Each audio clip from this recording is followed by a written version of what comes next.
Hey everyone, Ian King here, editor at Smart Profits Daily with your weekly market insights video. And this week, once again, I have my colleague and friend, Jeff Yasteen from Total Wealth Insider. Jeff, how are you doing today? I'm doing great. I'm doing as well as this market's been doing so far. I mean, it's been quite the start to the year, huh? It really has. And I'm just going to bring my dog in on the side of this, but my dog Lexi, you can see how calm she is, and it's amazing how calm the markets are, even at these high all-time levels. But it shows you, when you have these bullish trends, don't stand in their way. Yeah, it's hard to argue with them. Exactly. They just go on for a lot longer than, people expect them to. So, the big question this week is Walmart. They've got earnings on Tuesday. I know you follow the big box retailers. Do you want to give us a little rundown of what to expect from the world's largest retailer? Ian, I expect that Walmart will likely earn around $1.44. That's what Wall Street expects, $1.44 a share here for the fourth quarter, the October through December period last year. I think they could do a bit better, $1.46, maybe $1.48. And I think it'll just show that they are on the right track. It's probably not the best of the big box retailers that you could buy out there. I have one that I really like better that I've been recommending in my new Q shares portfolio. It has faster growth than what Walmart's offering, but also in the big box format. But Walmart should do okay, and I think they're going to just further cement their position as a competitor to Amazon, at least as far as they're not in the cloud or anything like Amazon is, but as far as the digital retail environment, they're up there competing with Amazon quite well these days. Mm-hmm. To tell you the truth, I rarely order anything from Walmart, and I probably order something from Amazon 3 to 4 times a week. So I don't know how Walmart is going to catch Amazon and e-commerce. I know you have the ability to take something back to the store if you don't like it or if it became damaged. But every time I've gone to Walmart, I've just had such a terrible customer experience, and it makes me not want to buy there. And this is very anecdotal, let me say. It's very anecdotal. I mean, I know there's other I'll tell you, here's my anecdote, because I've ordered stuff when I think about over the past year, I've probably ordered half from or a third from Walmart, a third from a different big box retailer, and a third from Amazon, depending on where I need to go and how likely it is I'm going to return the product and how expensive it is. But okay. I will tell you, I've actually been impressed by Walmart's service in this respect, simply because, but I think it just depends on where you go, because a local neighborhood Walmart may not be set up properly. And this is part of the problem for physical retailers, but it also shows I know we're not really talking so much about Amazon here, but Amazon is, as we know, is trying to push into the bricks and mortar world, and it's very hard for them. And it's simply because there are really 2 different systems, and to try to meld them into one is very tough. Now, as I said, I found one retailer that I think has found the perfect way to meld those two. It's in my Q shares portfolio, but like I said, it's anecdotal. The main thing is you look at Walmart's numbers; they continue to do double-digit growth, quarter on quarter, year over year, as they make improvements. So, are they close to somehow topping Amazon on this? No, they won't be at that level for a long time, if ever. But at the same time, it shows that they're a competitor out there. If you're buying the stock, it's a good safety stock to own, especially if you are worried about the economy or buying something that's not at all-time highs, or it may only fall a bit instead of falling 40% like some of the tech growth stocks would. Yeah, I mean, I see your point there. Walmart is a little bit pricey right now. I think it's trading like 24 times forward PE, so yes, a little bit higher than it's been in the past. But, it's Walmart. They're not going anywhere. They continue to grow. They're moving to e-commerce. So all those things that you said I think are pretty relevant heading into this earnings. Yeah. And they pay a dividend. And they pay. Do you know what the dividend is right now? Have you checked? I think it's like 2.5%. Okay. Actually, I'm sorry, it's even less than that. It's 1.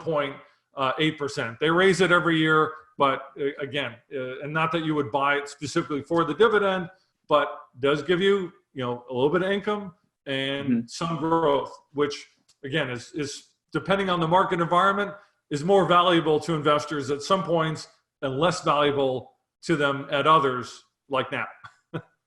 And that's right in line with the S&P dividend yield at about 1.7%. So, but let's switch gears a little bit right now, because you mentioned that the market has been pretty quiet this year and it's really just been a bull market.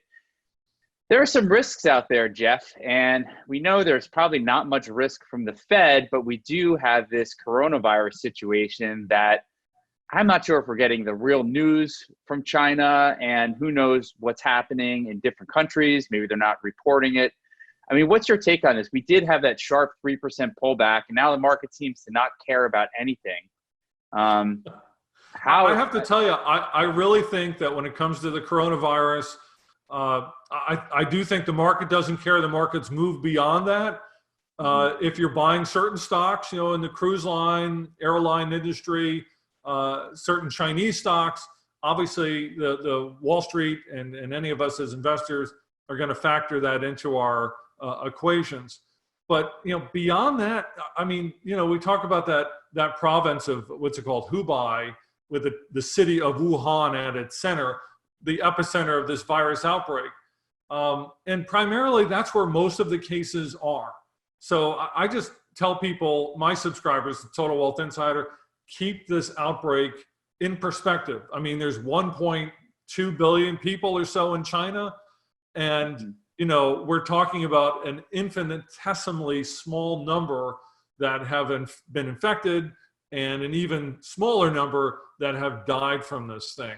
So to me, I look at it and I say, the health systems, perhaps not so much in China, but elsewhere, are working the way they're supposed to. People are being quarantined. Are there occasional problems? Yes. But this thing is not going to somehow, we're not talking about the Spanish influenza of 1918 or whenever it is. I look at these, if the market does sell off, this will be an excuse, but it's not really going to be the reason. Right. And it seems like the Chinese government has taken some pretty severe steps by cutting off these cities.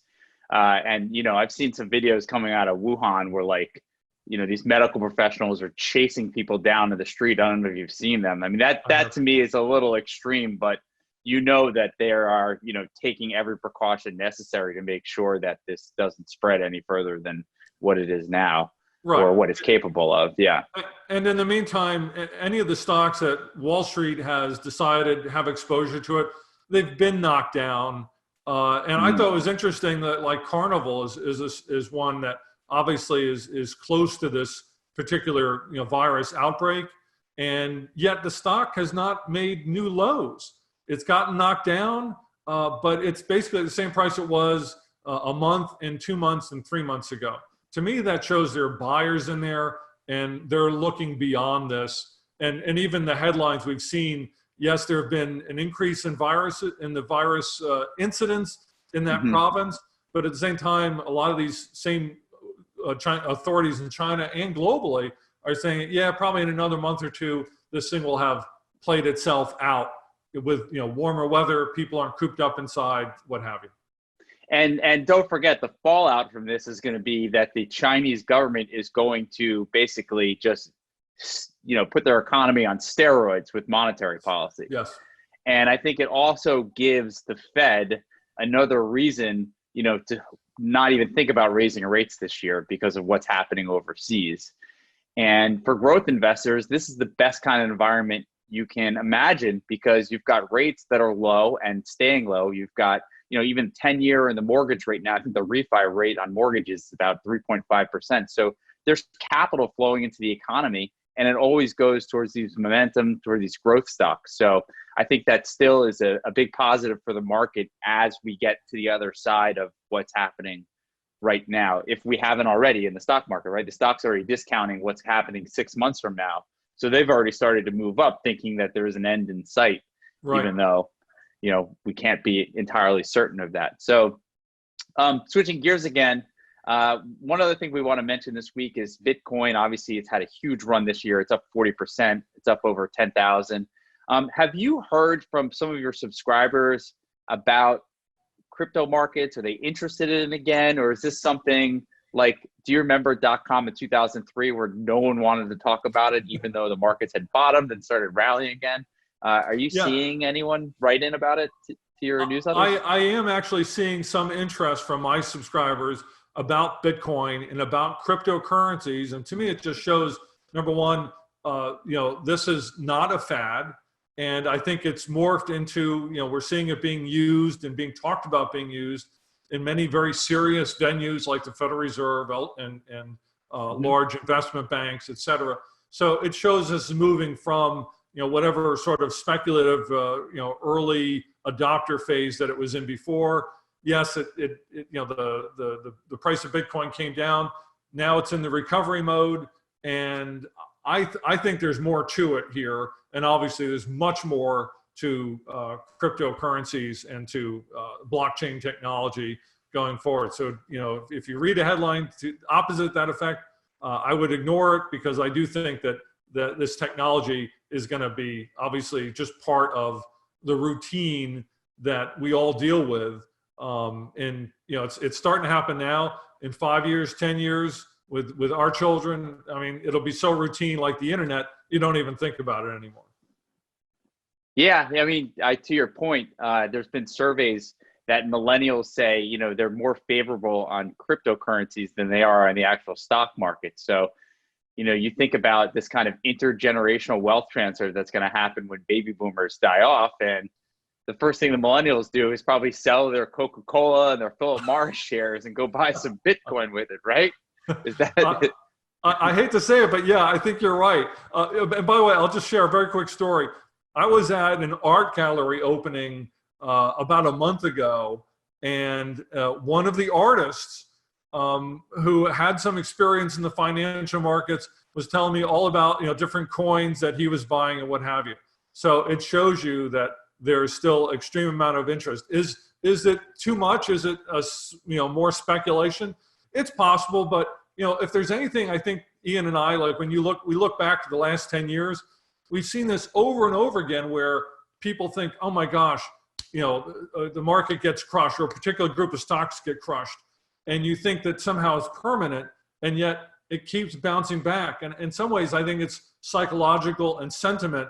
That sentiment swings so quickly from bull to bear that it can't help but come back, because people get so incredibly negative on it, and they're so scared about buying at the top. And I think you can label this market or any group of stocks within it along this sort of a narrative, just simply because it keeps going from one to the other so quickly. Yeah, and it's volatile. And the key really to think about is position sizing. You're going to invest in a speculative asset, don't put 50% of your portfolio in it. Put 5% in it. If the thing goes up 10x over the next 5-10 years, you made 50% on your total holdings because of a 5% position. So, I always think about it as like kind of playing around with money that you're willing to lose because it's so speculative and can drop 20 to 30% in a moment's notice. You're not worried about losing that on a small percent of your assets, then I think it's a market that's worth taking a look at right now. So yeah, I mean, there's a lot of exciting things in crypto going on right now. And I actually wrote about crypto last week for my Smart Profits Daily article. If you want to check that out, I think it feels like .com land back in 2003. Well, people were picking up the pieces, but there were some generational buys to find back in 2003. If you look at Amazon. Yeah. And Ian, I'll chip in on this as well. As far as I've got a special report on cryptocurrencies and blockchain technology, and it is amazing when you see like one of the stocks I have. I'm not going to say what the name of it is, but they are at the forefront of incorporating blockchain technology into the financial markets and into how investment banks and all the these financial market participants work into things, because as record keeping, settling trades, all the things that come, the backdoor work that comes with creating a market for anything. The blockchain and cryptocurrencies are made for that sort of thing, and it is happening. It's not something that somebody's discussing or testing. It's happening and it's going on right now. And there are stocks you can buy that are benefiting from that. I find that amazing, and one of the exciting things about what we do, but as editors as well as investors.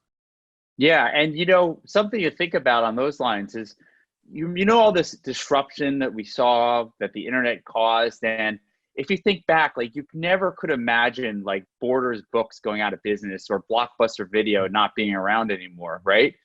So when I think of what this distributed ledger technology does and how it creates a trust layer between two economic agents that have no history with one another, there are a lot of these platform businesses like TaskRabbit and even Uber that potentially could be totally disrupted by a crypto token that has a history of how you've done and what your ratings are, and there's a ledger that tracks that.